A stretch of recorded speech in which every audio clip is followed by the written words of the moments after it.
बिस्मिल्लाहिर्रहमानिर्रहीम। कानून शहादत यानी लॉ ऑफ एविडेंस। तो आज हम इसके जो इंट्रोडक्टरी लेक्चर है, पांचवा लेक्चर उस पर दे रहे हैं, जिसमें हम basic principles, fundamental rules and principles governing the law of evidence, जो भी एविडेंस रिकॉर्ड होनी है किस तरीके से होनी है, क्या उसमें बेसिक प्रिंसिपल्स क्या है। तो फर्स्ट ऑफ ऑल ये सवाल कि क्या वेदर इफेक्ट इज प्रूव्ड और नॉट, क्या ये क्वेश्चन ऑफ लॉ है या क्वेश्चन ऑफ फैक्ट है। तो ये इसका जवाब ये है कि whether a fact is proved or not proved, this is a question of fact and not a question of law. शहादत जिस कोर्ट में रिकॉर्ड हुई है, पेश हुई है, उस कोर्ट ने तयन करना है कि क्या वो फैक्ट प्रूव हुआ है या नहीं हुआ। Whether the mind of the court is convinced regarding proving or otherwise of a fact. This is reported as PLD 1962 Lahore, page 558. किसी जुर्म को साबित करने के लिए, किसी फैक्ट को प्रूव करने के लिए, specifically talking about criminal cases. Now, कितने गवाह पेश करने चाहिए? As to how much witnesses should be proved, should be produced for proving a fact. तो जवाब इसका ये है कि कोई specific number of witnesses is not required to be proved, to be produced to prove a fact. What matters is the quality of evidence, not the quantity.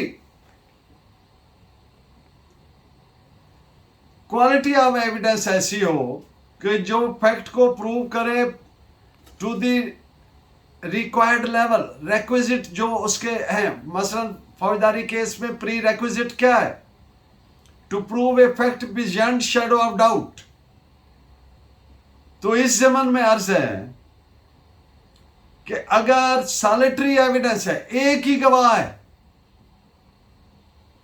और उसकी शहादत कॉन्फिडेंस इंस्पायरिंग है, तो उस एक गवाह पे भी कन्विक्शन बेस की जा सकती है, यानी सजा दी जा सकती है। फॉर इंस्टेंस, कोई डोमेस्टिक क्राइम है, 3 ही बंदे मौजूद हैं और कोई ऑफेंस हुआ, क्राइम हुआ। अब जिसने शहादत दी, मुल्जिम और विक्टिम दोनों उसके बराबर के रिश्तेदार हैं, उसका कोई अल्टीरियर मोटिव नहीं, किसी से कोई एनमिटी नहीं है और सच सच बता दिया। तो ये कोर्ट ने बिलीव किया कि इट्स क्वाइट कॉन्फिडेंस इंस्पायरिंग है और ये नेचुरल विटनेस है, इसका वहां पे होना भी बनता है, इस टाइम पे, इस जगह पे। Time and place are always of utmost importance in criminal law. तो बात यह है कि कोई number of witnesses criminal case में प्रूव करने के लिए जरूरी नहीं है। ज्यादा गवाहान पेश करने से अगर वो रिलायबल नहीं है, उनकी क्वालिटी लोअर है, तो फिर बात नहीं बनेगी। क्वालिटी ऑफ एविडेंस वो मैटर करेगी। तो इस पे आप जजमेंट भी नोट फरमा लीजिए। PLD 1982 FSC federation code, page 179। अब एक बड़ा अहम प्रिंसिपल ऑफ लॉ है जिसको कहते हैं फाल्सस इन उनु, फाल्सस इन ओमनिमस। लैटिन टर्मिनोलॉजी है जिसका मकसद ये है कि false in one, false in whole. यानी अगर एक आदमी एक बात में झूठा है तो वो सारी बात में झूठा है, उसकी क्रेडिबिलिटी उड़ जाती है। falsus in uno, falsus in omnibus. So remember, this principle is not applicable in criminal law in Pakistan.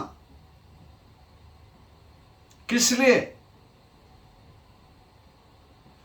इसलिए कि सब कॉन्टिनेंट का एक मिजाज है, एक कल्चर है, एक कॉमन फेनोमेना है जो अक्सर आपने देखा होगा कि जब कोई क्राइम होता है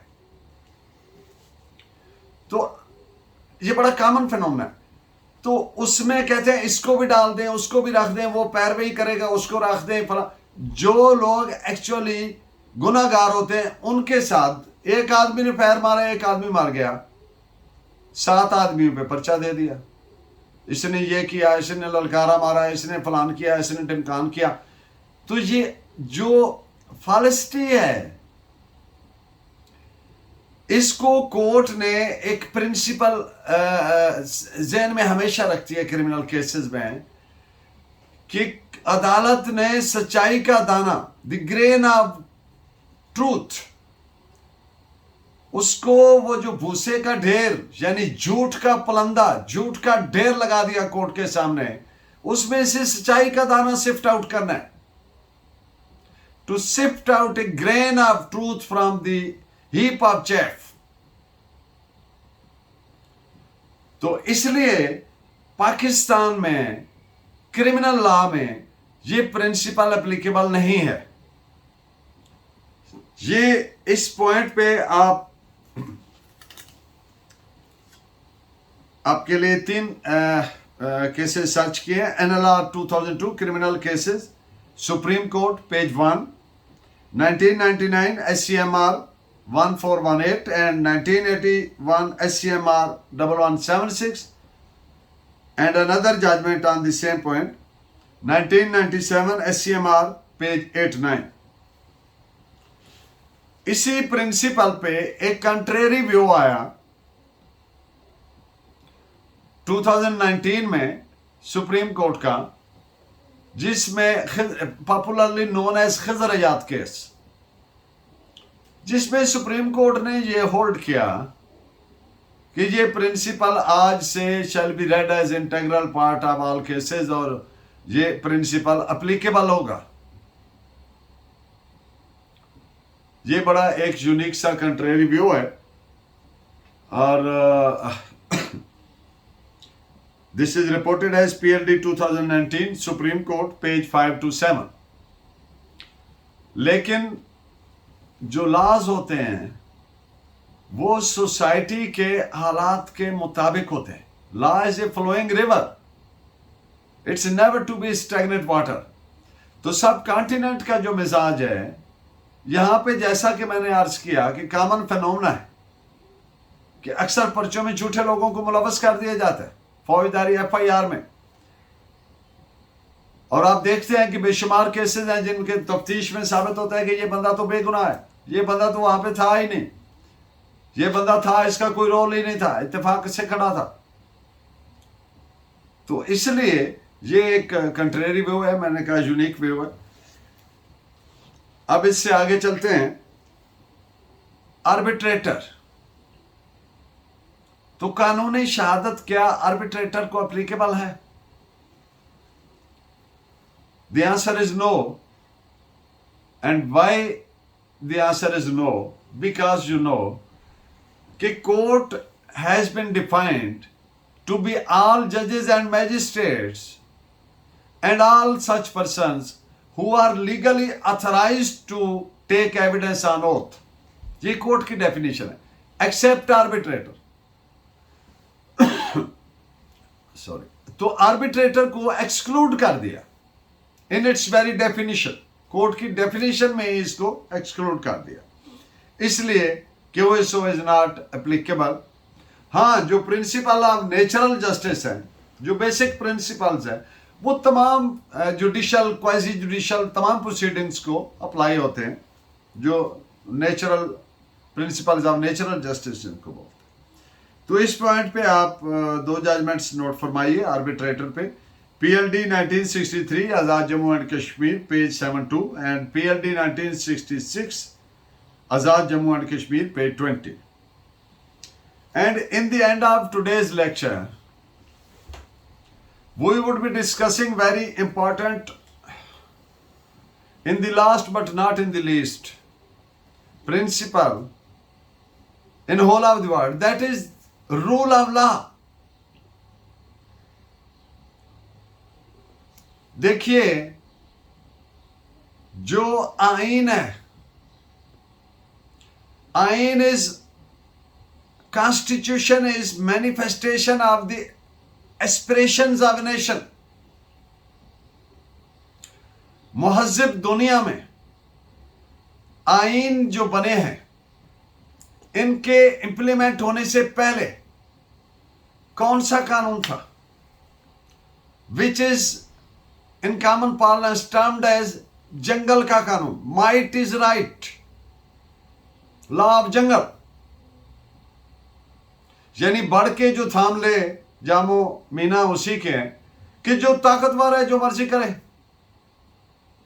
तो अल्टीमेटली मुआशरे ने फैसला किया कि एक कानून होना चाहिए और जो सबको एक जैसा ट्रीट करे। तो फिर रियासत और अवाम का कॉन्ट्रैक्ट हुआ, जिसको कहते हैं सोशल कॉन्ट्रैक्ट।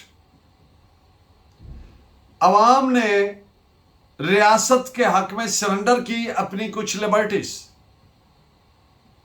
और रियासत ने अवाम को प्रिंसिपल्स ऑफ पॉलिसी दिए कि ये हमारी पॉलिसी होगी, फंडामेंटल राइट्स दिए कि ये बुनियादी हकूक हैं, इनको किसी सूरत अफेक्ट नहीं किया जा सकता accept in accordance with law. तो इसमें एक आर्टिकल है फंडामेंटल राइट्स में, आर्टिकल 4, कि to be treated in accordance with law is the inalienable right of every citizen of state. और आर्टिकल 10A कि फेयर ट्रायल भी फंडामेंटल राइट है। इसके अलावा कारोबार, मजहब, मूवमेंट, इजहार राय की आजादी, सबसे बड़ी आजादी, सबसे बड़ा फंडामेंटल राइट, ये तमाम फंडामेंटल राइट्स है। तो जिस मुआशरे में रूल ऑफ लॉ होता है वही मुआशरा तरक्की करता है, इंसाफ होता है और स्टेबिलिटी होती है। और दुनिया ने यह कहां से सीखा? आई कैन प्राउडली से, being a Muslim, that the world has learnt this lesson from Islam. When Hazrat Muhammad, peace be upon him, आका अलैहिस्सलातु वस्सलाम ने फरमाया कि अगर फातिमा बिनते मोहम्मद सल्लल्लाहु अलैहि वसल्लम भी ये जुर्म करती, चोरी करती, तो मैं उसको भी वही सजा देता जो दूसरे लोगों के लिए। It was a message loud and clear to the world at large. तो इसलिए इस्लाम ने जो सोशल जस्टिस इंश्योर किया, रूल ऑफ लॉ को इंश्योर किया, इक्वल ट्रीटमेंट ऑफ सिटीजन्स को इंश्योर किया, और हमारा जो कॉन्स्टिट्यूशन है Islamic republic of Pakistan, the constitution of 1973, इसका आर्टिकल 2 है, Islam shall be the religion of the state.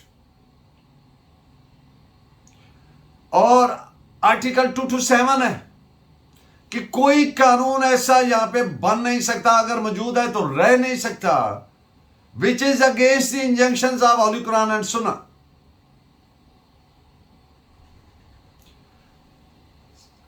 तो इसलिए रूल ऑफ लॉ के बगैर कोई मुहज़्ज़ब मुआशरा चल नहीं सकता।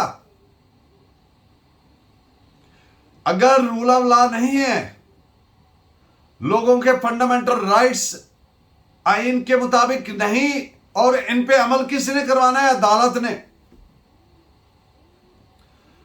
और जो रूल ऑफ लॉ के एडहेरेंस है, adherence to rule of law is the best loyalty to the state.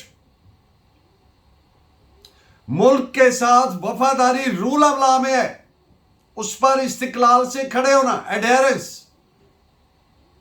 और कोर्ट सिग्निफाई करेगी इस चीज को, अपनी लॉयल्टी टू स्टेट किस तरह से, to get implemented the rule of law. अदालत पे फर्ज है, अदालत is under oath. Supreme court के जजेस, हाई कोर्ट के जजेस, दे आर अंडर ओथ कि वो इस आइन का, उनका ओथ बाकियों से हटके है कि वो इस आइन की हिफाजत करेंगे, तहफ़्फ़ुज़ करेंगे और इस पर अमल दरामद करवाएंगे। और as per article 189 of the constitution, supreme court के फैसले तमाम ऑर्गन्स ऑफ द स्टेट, तमाम फंक्शनरीज ऑफ द स्टेट मानने के पाबंद हैं। तो इसलिए ये रूल ऑफ लॉ के बगैर कोई मुआशरा चल नहीं सकता। इस पॉइंट पे आप एक जजमेंट भी नोट फरमाइए, 2002 Pakistan criminal law journal, page 1765। Thank you very much, keep watching and guiding. अल्लाह ने के बाद।